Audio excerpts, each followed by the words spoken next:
welcome back to What's Fertility Podcast. We are so excited today. We have Kaity with us with unexplained infertility turned PCOS and tubal factor. We are so excited to have you here and just hear your whole journey. Hey, I'm so excited to be here. Thanks for having me. Yeah, of course. Well, like I said, we're just going to kind of get right into it. And what we do is we're just going to let you share your story. So let's hear it. Yes. So my husband and I started trying shortly after we got married in December of 2018. Funny thing is, our honeymoon, we kind of pushed it back after the wedding. And I was adamant that I did not want to remove my IUD until after, because I was convinced we were going to get pregnant in like 1 month. Let's all laugh about that now, 3 years later. So in April, the very beginning of April, 2019, we took out my IUD, started trying right away. I am that super type A person. So I was immediately doing like the test strips and temping, because I was, I don't know. I was on the apps and listening to all the people's conversations and learning. So we jumped right in with that. And I was gonna say, you were gonna like make it happen. Like, control factor. Yeah. Oh yeah. I'm a control freak. So I was like, this is happening and we are going to do this quickly. I remember being in May doing the test strips and like the body temping, and everything was pointing to me ovulating. So I was like, all good. Maybe a little bit. And then, time went by. It had been 6 months, 9 months. I was ovulating. So I thought every month, and we just weren't getting pregnant. And it was starting to get harder and more emotionally difficult. And then finally, everybody was like, okay, well, your year mark is coming up. Just go see the doctor. And our year mark was March 2020. Oh my goodness. Things got weird really fast, and we were like, we like went to the doctor, and they were like, or I contacted them. They're like, well, we're not seeing people for this, so just keep trying. And I was like, okay. So at this point, I was like emotionally a complete hot mess, and I asked them, I was like, well, what would you guys normally do? And they said we would usually do, the cycle day 3 blood work, an HSG, and the semen analysis. So I was like, okay, can I do any of it? And they let us do the blood work. So I went in, I think I got FSH, TSH, and estradiol, and everything was normal. And they're like, well, you're ovulating, so just keep trying and keep calling every month with cycle day 1. And if we're scheduling, we'll let you do it. And every month I would call and they would say, no, we're not scheduling it. I think I didn't get an HSG, but they let me get a FemView, which is like the saline sono. And I think that was in June. Okay. And Kaity, what state do you live in? I live in Michigan. Okay. Ooh, that's where my embryos are from. My little. I know. I remember hearing that, and I was like, oh. Michigan is like now forever my favorite state. So anytime there's Michigan, I'm like, yes. yeah, I'm in Michigan. I remember hearing that in another episode, and I was like, oh, it's exciting. Yeah. Fun. Okay, so you got that in June of 2020, right? Yeah. So I got it in June, and they were like, well, the right one looks good, the left one we weren't sure. And that's kind of what they said. They were like, we're not sure. If you're not sure, then I really am not sure. I was like, well, what does that mean, we're not sure? And they're like, well, just go home and keep trying, because you're ovulating and everything's fine. And that was, I think I lied. I think they said that was July. I think it was June. And then in July, they finally let us do the semen analysis. Normal. Yeah. Everything was normal. So cool, except for maybe something with the tube. We didn't know. And so we were gearing up to do, actually, no, they didn't even want me to do Clomid yet, because they were like, you're ovulating, everything's fine. Even after a year, there was like no intervention. Yeah. This was over a year too at this point. And everything was normal. And finally I like begged my doctor. I was like, is there a way you can prove that I'm ovulating? actually, let's be honest, I probably knew at that time because I was like a total control freak. And I think I knew that my progesterone, so I was like begging him to draw it on cycle day 21. And he's like, you're ovulating. You're getting these positive tests. You're definitely ovulating. And I would get really very positive. That's what I was going to ask. Cause like, I feel like sometimes it's hard when you do those OPKs and it's like, it's dark, but is it, and did you use the ones where it was like in the app and it would say like peak? See, I never did that, but I was like, I probably should, cause I don't really I still log my periods in that app. I did the digital ones, like the one that had like the smiley face. Yeah. I did those too. Yeah, because I was like, I don't want to trust myself reading lines. So let me have it actually tell me smiley face flashing or what have you. But anyway. Yeah, I know. Well, I was doing the temping too, and that I struggled with because I was like, I would always get out of bed and forget about it and be like, oh shoot, I just messed it up. It's a full-time job. I'm like, I don't have time for that. Yes. So I was using the strips and it gets to the point, especially when you've been trying for that long, where I would be like, I can't go to the bathroom without doing it, like every time I would go to the bathroom and every time I would drink water, I'd be like, okay, I can't drink too much because I can't dilate my pee too much. Yeah. Oh my goodness. Yeah. It was controlling my life doing those. And so finally I went to him and I said, can you please just do my progesterone on cycle day 21? He's like, I fought with him, like nicely fought with him, but I was like, no, please just do it. Like my insurance will cover it. Or if they don't, I'll pay for it. I don't care. Mm-hmm. And so he's like, fine. And it just so happened I was cycle day 20 when we had that conversation. And so I went back the next day and my progesterone, I don't know what the units were, but it came back at 2. Oh, that's low. Yeah.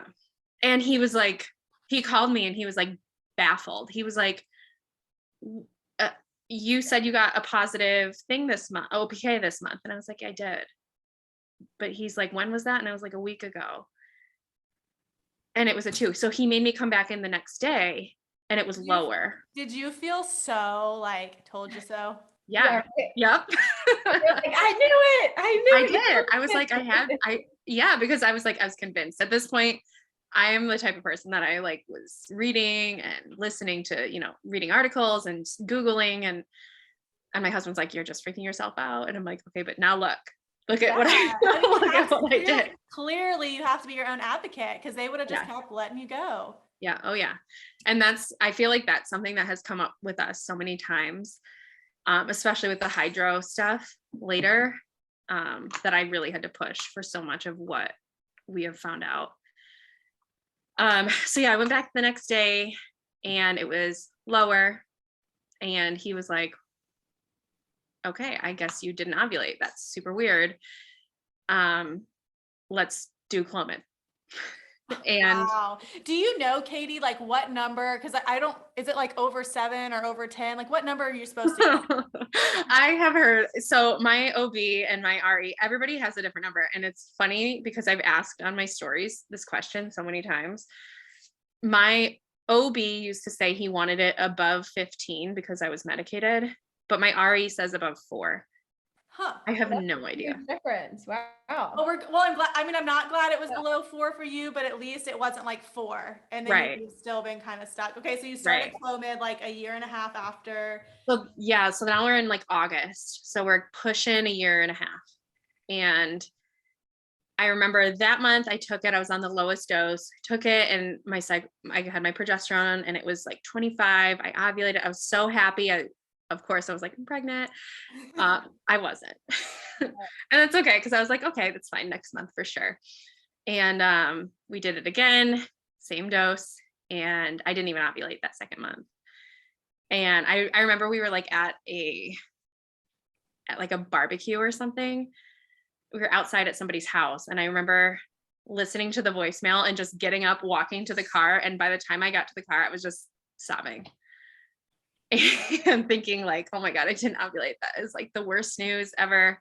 Yeah, especially because you already went that year and a half of like fighting for this, and then you get Clomid, and so now you're just thinking, okay, this is going to be like smooth sailing, I'm sure. Yeah. Mm-hmm. And then that second month, gosh, that's so frustrating. I'm so sorry. I was so pissed. I mean, since then there's been, Yes. more moments where I'm like, oh, I wish that was what was happening, but whatever. So the next month is when things like started getting weird. They upped the dose. So I was on, I can't even remember the Clomid doses are by 50s, right?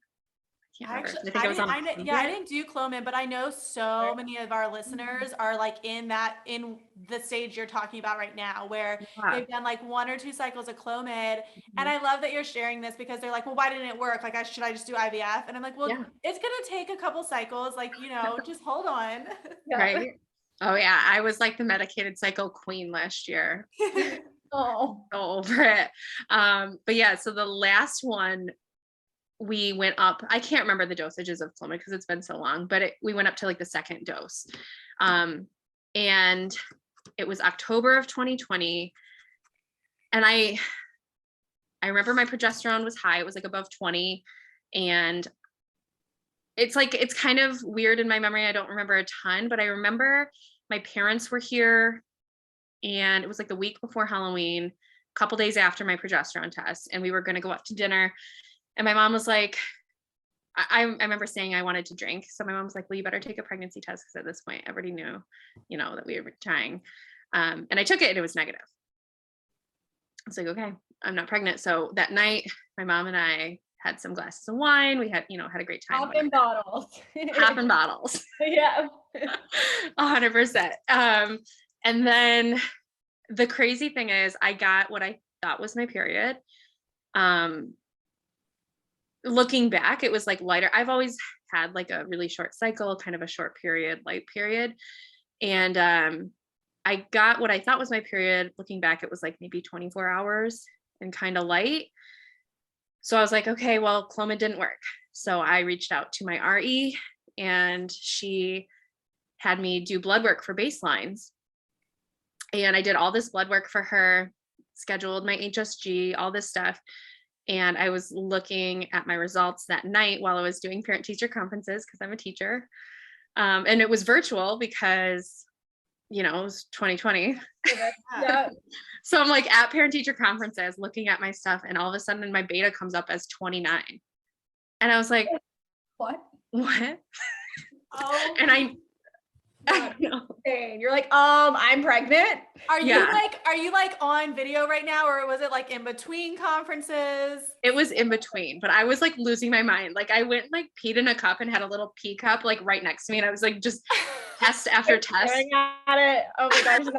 I relate to that so well because like I'd be working and I would get my beta call like in between work meetings and it would either be great or horrendous. And like you can't focus. You're done. No. Like I don't even remember what I said. I was probably like, everything's great. Bye. Bye. Yeah, awesome. Gotta go. Oh my gosh. But yeah, I remember I just had like a little pee cup and I was just dipping. I just did like 5 tests, like rapid fire, because I was like, this what? And they were all positive, and obviously 29 is a low beta. But I was like, oh well, I'm pregnant. The hard part's over, Yeah. So I went back in. I can't remember what the numbers were, but my beta was going up and it was still pretty low, but it was doubling. And then all of a sudden it just stopped. How many times? Cause like, that's so hard too, because you're like, well, how far really am I? And so you said it doubled a few times and then it just stopped. I want to say it doubled maybe 3 times. Wow. I don't know why they kept having me come back. That's what I was going to say. Yeah. Because normally, I mean, my 2 experiences where it doubled, it was like 24 and 66. And then they're like, okay, you're done. And I'm like, I probably should have done that a few more times. Right. I know mine was like, it was like 29 and then 90. I think maybe the third one was like maybe on the cusp. And so they were like, okay, we'll do one more. And then that was the bad one. But like by that point, you've now been pregnant for a couple weeks. Yeah, I had known for, I think, a week and a half. Yeah. I think. Which is too long to know you're pregnant and, like, it's just like, okay. Right. Yeah. Oh yeah. I was a mess. And like, we didn't tell anybody. Jake came home that night and he was going immediately up north because he's a hunter. And it was, hunting season. And I was like, I'm going to tell him when he comes home on Sunday. And he came home and I just looked at him. I was like, I'm pregnant. Doesn't infertility just kind of like take some of it away? Cause you're just like, hey, I'm pregnant. And like you see these like cute little, oh, I told my husband this one. No, I was like screaming, I'm pregnant. Help. Oh, yeah. I was in shock. Just like, I'm pregnant. So yeah, that was weird. And I was like, I went from being, so happy, so excited, so hopeful. So like, oh, all of this is behind us, to learning what a chemical pregnancy was and being devastated. And it's funny, like, I think that cycle is actually the cycle that I started my Instagram account. And my beta, as annoying as this is, I think it only ever got up to like 190, took 8 weeks to drop down to 0. Are you serious? Mm-hmm. That's my goodness. First of all, can you talk about, because I don't think we actually talked about this on the podcast. Can you talk about how they track and trend after you start to drop? Because some people, physicians don't do that. So I'm really glad they did that. Yeah. So at first they had me come back, 48 hours. And then it started dropping, and then it was dropping slowly. So they were like, okay, come back in a week. And so I was just getting a blood draw every weekend. And it somehow fell at Saturdays at like 7 a.m.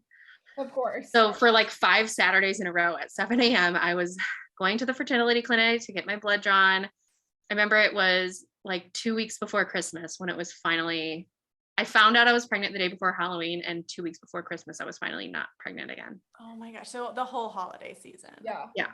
So I was clearly a hot mess. And I think like, I really appreciate you sharing that. Cause like when people say chemical pregnancy, they think it's like, oh, a few days, but like in a lot of situations, it can really drag. Right. Like realistically, like the happiness, yes, that lasted a few days, but the experience itself was almost 2 months. Yeah. Like my first pregnancy, I thought everything was fine. And I like quickly was like, oh, I just like want some reassurance. And my physician was like, we'll just do beta. Like then you'll feel great. And so even at like 5-ish weeks, it was only 217. So probably similar to you, it probably maybe had gotten it probably already started to fall. Right. And it was similar to you. I mean, it didn't take 8 weeks to drop, but it took over a week or 2 to like really start to fall. Right. And that's so interesting. So like for mine, when I had my miscarriage, they never like checked my like numbers again. So I just bled for 2 months straight. It was horrible. And I just kept bleeding. So like we didn't actively try again because I was like bleeding, but they never tested me again until like, honestly, it was maybe 3.5 months later that they then winded up doing blood work, but they didn't trend down at all. Kaity, so it's so different how like every physician does it differently. Yeah, exactly. Right. Like it sounds like you had some really good doctors on your side. For sure. Yeah, they were awesome. And you know what the best part about it was, I wasn't even really their patient yet. Like I had just started. Yeah. I was doing baselines when I found all of this, and they didn't know me. So finally, we had like Christmas. Our anniversary is December 29th. So that was really sad because of course, like everybody else, like the second I found out I was pregnant, I look up the due date, and when you look it up, there's like the timeline, and our 12-week, quote unquote safe point was our anniversary. And I was like so sad. I was like, how am I going to get through our anniversary? Our due date was 4th of July. And then somebody else actually ended up having the same exact due date as me, like in my husband's family. I can just relate to all of this. Yeah, one of my closest friends was due at the same time I was, and she's now had her daughter. But it's just, I get it. Oh my God. And now, like she has, her son now, and I have no ill will or ill feelings or anything. But at the time, I remember the day I found out, I was just like devastated. Yeah. As you should. And I feel like so many people can relate to that too, because that happens all the time of like someone, in your family, or someone who just gets pregnant when, and so, gosh. And this was also, during 2020, I swear everybody I know had a baby in 2020. Oh, yeah. And everybody was like, oh, we couldn't stay apart. We couldn't social distance. I'm like, oh my God, like, I wish. Yeah. You took the words out of my mouth. Actually, the person I was talking about was like, we don't really want kids, but we were just bored. I was like, right. Cool. Like, well, we were spending a lot of time together. I'm like, oh my God, I couldn't spend more time with my husband. We were literally working from home. So hard. Oh my God, I was so annoyed. So yeah, then it was January of 2021 and I finally got my HSG almost a year later. That's crazy. And I had to redo all my baselines because I was technically pregnant when I had the first ones. And my HSG, and I feel like this is another point where like things start to get weird, like red flags, but at the time I didn't see them because I didn't know. Mm-hmm. They did the HSG and the right tube was open, everything was like good, and the left tube was blocked. Like for sure. They were like, okay, it's for sure blocked. I was like, okay. And I never looked at the pictures. I was just like, okay, like the people looking at these of course know what they're looking for, you know? And they just said it was blocked and I went on my way. And I remember again, that was a moment where I went to my car and I was sobbing and I was like, this is the worst news ever. I have a blocked tube.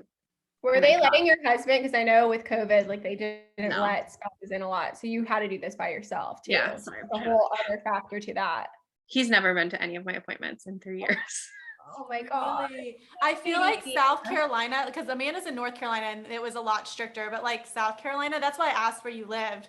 Nothing was ever put on hold. I mean, my husband was at everything, for everything. I know. Yeah, no, Michigan is still, I mean, even still, I have to, I mean, and you know, everybody's different, but I'm still, you know, having to wear a mask to the appointments. I still can't take anybody still. Oh.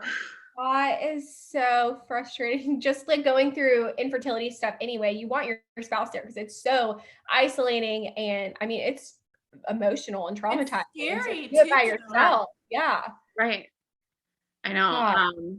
Yeah, even with like surgery, I want to say, okay, I'm getting ahead of myself. Okay, you had a blocked tube and they basically sent you on your way and you're like, great. Yeah, sent me on my way, but they're like, you can still get pregnant. This doesn't affect your fertility. We know you're not ovulating, whatever. So in February, that was my first medicated cycle.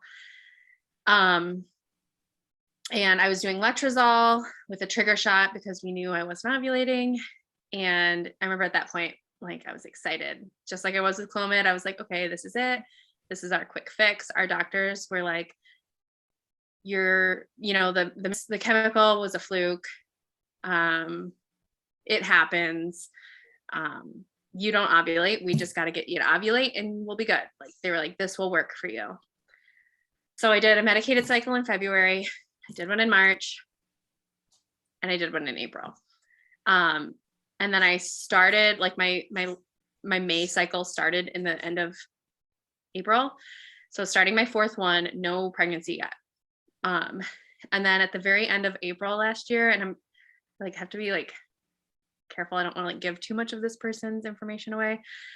Somebody really close to me was diagnosed with cancer. Close enough that my doctors and his doctors wanted me to get a colonoscopy. It was colon cancer. We had to stop trying. So we started that cycle. I took the letrozole, but we had to say like, okay, we're not trying in May. Because I had to, at the urging of my doctors and this person's doctors, I had to get a colonoscopy, which I ended up getting in June. And everything was fine with me, but like my husband and I had to like weigh that and say, you know, do we want to take the risk that, you know, I could potentially have something, you know, going on as well, or, you know, maybe risk like getting pregnant, having a pregnancy and then doing it, or just do it now. And so we were like, okay, we'll wait, we'll do it now. Yeah. So that we were off for May and June, and then we did July, August, September, October medicated cycles. So our first month back in July. Thing about you being the queen of medicated cycles. I've done 10 medicated cycles. Oh my gosh, we did. We've aired Sarah. Sarah did 7 and we thought that was a lot. Yeah. I know. I remember hearing that and I was like, I feel you, girl. Like, I gotcha. Yeah, I did 7 letrozole and 3 Clomid. And well, I don't know. I guess one of them doesn't count because like the May one, we were like we kind of didn't, I don't know. What's the difference? I feel silly. What's the difference between Clomid and letrozole? Because I heard when you said you did medicated because you weren't ovulating, like is Clomid, what's the difference? Yeah. I mean, they're both, you know, drugs that are used for like the same thing, I guess. They do it different ways, but they get you to ovulate. Clomid, I just reacted really poorly to. I was, you know, people always talk about Clomid crazies, and I was the poster child for that. I just had really bad side effects, and it made me really sick. So I know they also said people with PCOS tend to do better on letrozole. And at the time, I've always kind of been like does she or doesn't she with the PCOS? Like my doctors, like my tests don't show it, but my doctors are like, maybe you do, but I like don't have the symptoms. It's a whole back and forth. That's so frustrating. I forgot where. We're on, you said in July, we did all the letrozole cycles. Oh yeah. Equaling up to 10. October. Yeah. So it's July 2021 now. And we did our letrozole. It was like our first one back after 2 months off because of the, you know, colonoscopy. And they called me with my beta. And I just remember like that day I was stressing it, and I was like, I don't even want to know what it is. It's going to be negative. I don't want it to be negative, but I don't want it to be positive because that's also terrifying. And they called back and it was 7. They were like, expect another chemical, come back in 48 hours. Bye. Gosh, you're like, I don't even want to come back. Yeah. And oddly enough, I go home and my husband was about to go up north again. And I just remember being in the driveway, and it was like so matter of fact. I just remember hugging him, and he was going up north, and he was like, did you get your phone call? And I said, yeah. And he was like, well, what did they say? And it's like, we're pregnant, but it's a 7. And I just remember he was just like, do you want me to stay home? And I was like, no, it's okay. Have a great weekend. Bye. Oh my God. Oh no. Ugh, so hard. It's so hard. I just seriously relate so much. Like anytime after I would get pregnant, even after that first loss, I was like, cool. Like, I don't know. I don't know what this is. Right. And at this point I was frustrated because it was the same thing. It was a low beta early loss again. But I'm like, you know, we've waited so long. We've put so much on hold. Like, let's just keep going. Sorry. Something in my face. Oh my God, sorry. Oh, I got it. It was a piece of hair on my face. So we keep going. August, didn't get pregnant. September, didn't get pregnant. October, we were like so hopeful, didn't get pregnant. And in October, I remember I got my hair done, and this girl who's been doing my hair for 100 years was like, your hair is like thinning and it's like falling out. She's like, what's going on? And I'm like, because I had started steroids and everything, and I was like miserable. I feel like I had gained 10 pounds. I was bloated. I felt like crap. My hair was falling out. And I just remember coming home and looking at my husband being like, I can't do this anymore. I can't do anymore. And our original plan was to do for the rest of the year and then like decide. But I just came home and I was like, I cannot do this. Yeah. It was just, I don't know, like the constant medications, no breaks. Back to back, which is like with IVF or maybe not IUI, but like you get a break. I mean, you have to, like, right. You have to have a little bit of a break, but medicated, I guess you just keep going and going and going. Right. Like, I don't want to discount. I've obviously not done IVF yet, but I was like, I know it's harder. I know it's more drugs. I know it's more money. I know it's intense, but I need a break. And yeah. I mean, I think every individual medicated cycle, IUI, I think it's all different and it's all extremely hard. Right. Absolutely. And then like, there was always like that conversation of like the magical number of like 3 cycles. If something doesn't work after 3 cycles, you have to move on. And I kept talking to my PA, and she was like, well, there's nothing really else we can do. She's like, you can do IUI, but she's like, with medicated cycles, I was on the, oh my gosh, why I can't think of it, the antihistamine protocol. And I was on steroids and I was on progesterone support. She's like, really, unless you want to do IUI or switch back to Clomid, there's not really a lot of options for medicated cycles. Like, we've kind of tapped out. Which is so frustrating because you're like, I want to keep trying other things, but this clearly has not been working. Right. And we were like, we can't just do the same thing forever because odds are it's probably not going to work for us. Well, it's expensive. And like you said, you were done. Yeah. I couldn't do it anymore. And we had decided not to do IUI because medicated cycles weren't working. And I know IUI isn't like that much of a boost in success rates. And we don't have male factor infertility. So I feel like the boost we would have gotten like wouldn't have really benefited us. So we just were like, we're going to do IVF last October. Okay. So then did you take, because obviously now we're in March. So, so what happened between then and now? So in October, it was like mid-October, I was like, okay, we all know me. I'm a control freak. I am not going to do well with waiting and not trying. So we were like, you know what? Let's do Whole30 because, you know, everybody always talks about the gluten-free, dairy-free, like being good for your health. So we were like, okay, let's do that like as a cleanse because again, I was feeling terrible. I was like, I just need to like do something to like kickstart making my body feel good again and like get ready for IVF. So we do that. And I remember on October 30th, we were at the Michigan State game. My husband is a Michigan fan. I'm a Michigan State fan. And I just remember being there at the tailgate that day. And I remember cramping. And I remember being like, isn't it funny? Like, wouldn't it be funny if I was ovulating right now?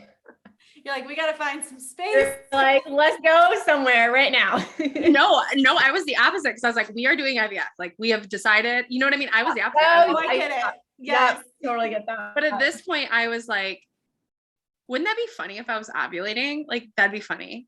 I mean, it comes to a point where I feel like you have to laugh or otherwise you're just like gonna cry. So yes. like, I just remember being like, I remember being like, what is that? Because I know it's not ovulation. I don't know what it is. But then we were like, you know, we went about our day, had fun, whatever. And then I'm waiting for my period so that I can start, you know, birth control and baselines for IVF.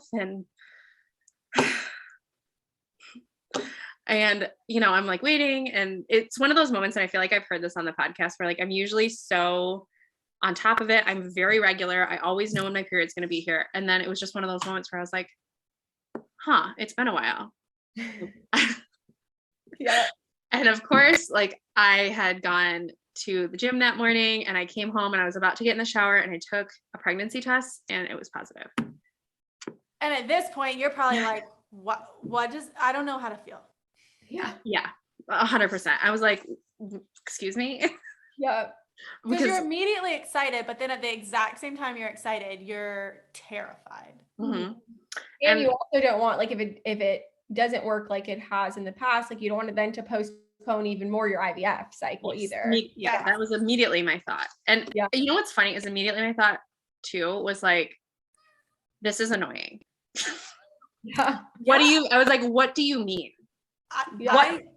Katie, I got pregnant with a chemical in June of 2021 and we were supposed to start IVF the next day. Literally, I got a test on a Saturday and we're supposed to start birth control on Sunday. And I was like, what? And you're like, okay, does this mean I'm not supposed to do IVF or is this what's gonna happen? Yeah. I was like, this is annoying. I'm like, we tried for how long naturally and never got pregnant. We decide to do IVF. And of course, I'm also annoyed too, because people are always like, you know, there's always people who decide that they're going to do IVF and get pregnant. And I'm like, oh my God, I'm going to be that person. And people are going to tell that to other people. Yes, exactly. Oh, yes, I get that. Okay. So you get the third positive pregnancy test. Yes. So, it was Saturday morning and I like immediately call my doctor and I'm like, I'm coming in. And it wasn't even my RE, it was my like primary care. I was like, I think I'm pregnant. I need a blood test. So I like go in and they draw it and it was 67. So okay, so now it's the highest. Still low, but for me it was high. Yeah.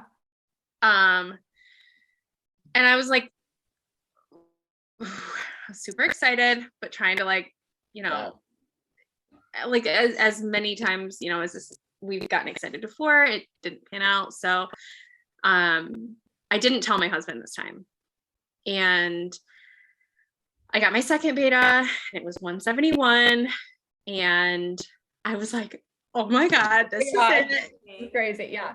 So excited. So then I was like taking tests, round the clock, because when you go through this, I don't know if it's the infertility or if it's the losses. I don't know what it is, but like, I just feel like I just need that constant reassurance of knowing that Kat and I both took pregnancy tests every single day, and we watch the crap out of those lines to see if they're darkening, if they're lightening. We get it totally. Oh my God, I must have taken 20 pregnancy tests. And so I finally tell my husband, and we got like excited because they were dark. Like I even got, the quote unquote dye stealer, which is crazy because my beta was, not that high. So I was going to go in for one more. The third beta was 176. So it like didn't even move. So yeah, it didn't do anything. And I remember that time, like this in July, I was the second one. I was like, well, we kind of expected this. But this one we really thought. And I remember I was driving home from work when I got the call. I pulled into my driveway, and at this point I was sharing like very openly on my stories. And I like hadn't even processed it yet. I just pulled into my driveway. I'm sitting in my car, and I just made a story about how I just found out we were pregnant and then that we weren't. And I'm like, it's a mess. It's still on there, but I'm going to find you now that I know the real. I know, right? Oh yeah. Yeah. It's and all. For everybody listening, that your handle is Infertile Girl Problems, right? Yes. Okay. We'll link it in the blog post. Yeah. So I remember I pulled in, and I immediately just like shut down, which that is one thing that is so nice about like the Instagram community is there's so much support. I was like inundated with messages. I think people were like FaceTiming me, and it is so nice. It's like people have had the same story, or they just care. And like mine, I'm unique because like I feel like I just used my personal one that I turned into kind of a whatever. And so you just get like it's weird because you get like all the people that are into infertility, and then you get like the guys you went to high school with that are like, what the hell is this girl talking about? What is this? That's so funny. My God. Yeah. So yeah, I mean, and I feel like for me, when all of this happens, like that first day is always the hardest. And then I feel like I go into like beta drop mode, like, okay, we're waiting for this to drop. And I kind of just like shut down a little bit. So it dropped, and, now we're back into that thing where we're going to track it down to 0, and we're dropping it. And then finally it's like right before Thanksgiving, I got my beta that morning. I get in the car, we're driving to Philadelphia to do Thanksgiving with my brother. And they call me. We're like we're about an hour away from where I live. They call me, and they're like, your beta went back up. I'm like, what? They were like, you need to come back in 48 hours. I'm like, I'm leaving the state right now. Yeah. What do you mean? Of course, it's a holiday weekend. They're like, well, when you get there in 48 hours, you need to go to the emergency room and get an ultrasound and get a beta. Were they thinking like maybe ectopic or? Yeah. Mm-hmm. They were like, we're worried that you're having an ectopic pregnancy, so you need to go to the ER while you're out there. I'm like, and you're just like, look, like I gave up. I stopped trying. This is innocently happening to me, and now it's turning into like the most intense of all of them. Yeah. Yep. And the funniest thing was, like in October, I was like, oh, well, we'll do a retrieval in December. So now it's Thanksgiving. I go in, and they're like, we go to the ER the day after Thanksgiving. They do the beta. They do the ultrasound. Of course, they can't see anything because my beta is so low, and my beta goes down. So I'm like, okay, it's back down. It's not ectopic. We're good. Yeah. Since then, I've heard, like different labs obviously have different, levels. That's so. Have you guys? This is such a tangent, but are you guys following like the Theranos story or anything about Theranos? No. So anyways, I'm not going to go into it, but everybody probably knows Theranos was this like lab company where they decided it was a startup. Long story short, they were doing HCG draws on them and they were just giving women random numbers because it was like inaccurate data. And this woman had recurrent loss. And anyways, if you haven't watched it, it's Theranos on, I think it's on Hulu. And then there's also a podcast called The Dropout. It's insane. And this poor woman, same thing, Kaity, was going up, down, up, down, up, down. She ended up having the baby, but it was all just like false HCG results. Okay, anyways. God, that is crazy. I'm like going to look that up immediately. You have to, yeah. I'm watching that tonight. Yeah, so it goes down and we're like, okay, we're in the clear, whatever. We go home. My doctor's like, well, I still want to trend you down to 0. So I go back and my beta went back up.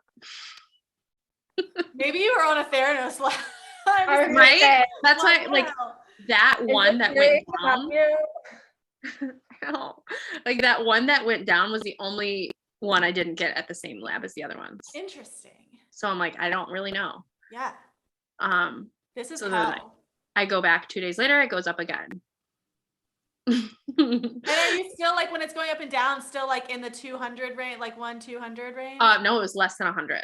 Jeez. And it wasn't doubling. It was going from like 88 to 95. It was. What are they saying? What are they saying to you? They were like, well, we don't. I mean, I feel like everybody kind of is like it's ectopic, but we can't see it because it's so low. So small, yeah. And we did one more. It was 111. And my doctor finally was like, look, it's almost December. You need to do methotrexate. We couldn't do a DNC because they had no idea where it was. It was so small, they couldn't see it.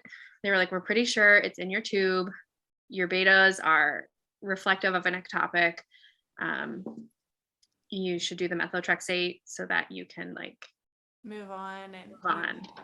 And you already had some tubal issues at this point, which I think makes it a little bit more common to have an ectopic. Yeah, like we knew before IVF, we wanted to do another HSG because we were like, there was so much like, everybody was kind of just questionable about that tube.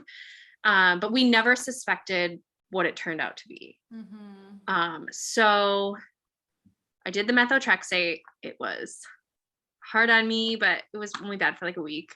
Is that injectable or is it? Yeah. Yeah. Okay. Like in your hip area? Yeah. It was like it was like my upper, like my hip, but in the back. Yeah. I had to like go pick it up at the hospital and then take it to my doctor's office. And they were like, they just did it for me.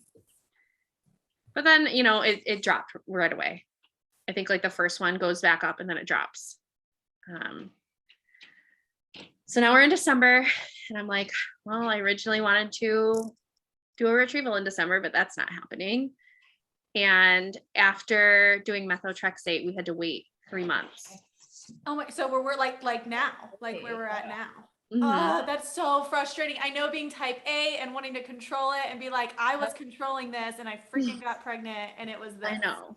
And I remember thinking in October when we decided to do IVF, somebody was like, just remember you're going to make a plan and assume the plan's going to go wrong.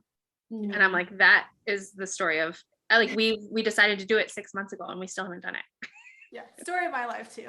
I get it. Oh my goodness. So I was like, okay, during those 3 months, I'm going to get everything knocked off the checklist. Yep. We had another semen analysis. We did the DNA fragmentation. Jake got a karyotype, Jake, my husband. I had already, had the karyotype. I had to get, a PAP. I had to get all this stuff. Yep. So we were just like knocking all this stuff off. And then in January, I was like, I'm going to get another HSG because we want to know about this tube. So I got it and it was definitely blocked. But this time I like actually looked at the film. Last time I didn't. And I like snuck a picture and they made me delete it. But before I snuck it, I was like, what is that? What is that thing on there? And there's even pictures of it on my Instagram. Of course, I'm like, I have no boundaries there. I like immediately posted it and I was like, does anybody know what this is? Same thing. Yeah. And like nobody really knew. So then I'm like Googling And I found these pictures on Google of like a normal HSG, blocked tubes, and hydrosalpinx. And obviously, again, like I'm taking it all with a grain of salt because I know it's on Google. Yeah. I'm like, I'm just trying to figure out what this is. And the one that was hydrosalpinx looked a lot like what my x-ray looked like. So I immediately was like, I need to see the films from last year. So I call the hospital, I go get the films from last year and I look at them, and you can see it there too. That's so And no doctor like even suggested that? Mm-mm. Are you at the same clinic for both of the times you did the HSG? Yeah. What does it look like? So I shared this on the last episode. We haven't aired it yet, but when I first went to the very first clinic, they immediately were like, oh, I think you have a hydrosalpinx in one of your tubes, which I'll let you explain it and kind of how it can cause recurrent loss or just loss in general. But does it look different? So like my right side, you can tell is open because there's like the spillage, like you can see that there's fluid all over it. You can tell it, The left side, there's no spillage. And then there's just this like black anomaly on the screen that doesn't look like it belongs there. And I'm like, what is that? It just looks like a big tube, which makes sense because it was like, toxic and filled with that, I'm gonna be honest, I still don't even know what I guess it's like fluid. And Amanda, you weren't on the episode last week, but it's fluid that is toxic to an embryo. And so like it can drip into your uterus from the tube. And so if you have a pregnancy, it will kill the embryo and the fetus because it's toxic to it. And so that's a lot of times when you have recurrent loss or a lot of chemicals, they do kind of look for that. Yeah. So like in this moment, everything is like connecting in my head because chemicals are really common with hydrosalpinx because it makes it so that they can't implant properly. Ectopics are very common with hydrosalpinx. And I'm like, oh my gosh, I have now had both of those. Yeah. I'm like, I can see something here. So I make an appointment with my doctor, and my doctor's like, yeah, that's hydrosalpinx. We need to take it out. The whole tube? The whole tube. Oh my goodness. Yeah. So then in February, I had surgery. I had it taken out. I got a hysteroscopy. I did a biopsy. I got my tube taken out in February. Okay, let me ask you that. So I had a hysteroscopy too, and that was kind of, I know your story is very different when you had to take the break in May and June, but same with us. We had to take the break for the surgery. So did they remove the tube with the hysteroscopy, or did they have to do a lap, or how does that even work? They did both. So we were joking that we got to look at, my uterus from the inside and the outside. Yeah. They did the hysteroscopy, and then they also did a lap to take out the tube. Okay. And so now you're pretty much, that was probably just last month, right? Yeah, that was 5 weeks ago. 5 weeks ago. Okay. I feel like I healed quickly. Well, I actually ended up getting pregnant the month after our hysteroscopy. Yeah. But it was a chemical. So like, I'm not like suggesting that. Right. So they're still suggesting IVF after you kind of removed. We kind of made that decision. We were like, we're not, because of the losses. I mean, and we would love to think that it's fully because of hydrosalpinx, but in January we did also start seeing Dr. Dabala, the reproductive immunologist, and he found some clotting issues. And so we know that is probably not the only obstacle we're working against. With IVF, they can kind of control it a little bit more. That was kind of for me too, like doing that, like, hey, can you give me this medicine? And can you monitor me all the time? When you're just on your own, you could get pregnant and it's too late to start. And you always have the option to get the embryos tested. I know that was a huge for us, was we wanted to get our embryos tested. So exactly. And then, I know going into IVF, I'm 31, I'm going to be 32 soon. I know right now we're not in a bad place. My AMH has always been like I said, I've always kind of been like sort of PCOS, sort of not. My AMH right now is like 3.08. So I'm like, amazing. It's good. So good. But I'm like, when we first started trying, it was almost 5.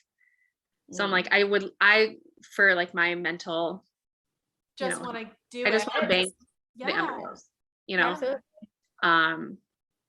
because I'm like, we would ideally love to have more than one child. Yeah. And I'm going to be 32. We've already had 3 that we knew of. We did find out later on also that the second month that we were trying, I went in for a beta, and they called me and like told me it was negative. And then when I got my paperwork from them, like when I switched to the RE, we found out that my beta was 16. That's horrible. Wait, they didn't tell you? They said it was negative. I can relate. I can relate to that because for our IVF cycle that we miscarried, we had a chemical pregnancy. It was 13, and they didn't even bring me back for a second. Yeah. Probably just with like my history, but they're just like, no, like you're not. This isn't working. You still have the right to know. Like yeah, you absolutely have your right body. Like I know. Oh yeah, and like that's what I mean. Like there's so many moments where I'm like I should have advocated and like I should have known to like look at the results myself. And now I'm Kaity, you advocated for yourself. Like you should be proud of that because really I mean, I fully think if I hadn't had pushed, I would still have my tube. Yeah, very well.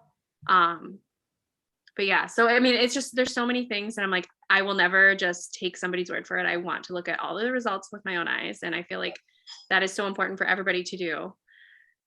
I think by you having your Instagram community too, you probably get a lot of information from followers that have either been in the same boat or can kind of help guide you into what to ask. And yeah, and that has been such an amazing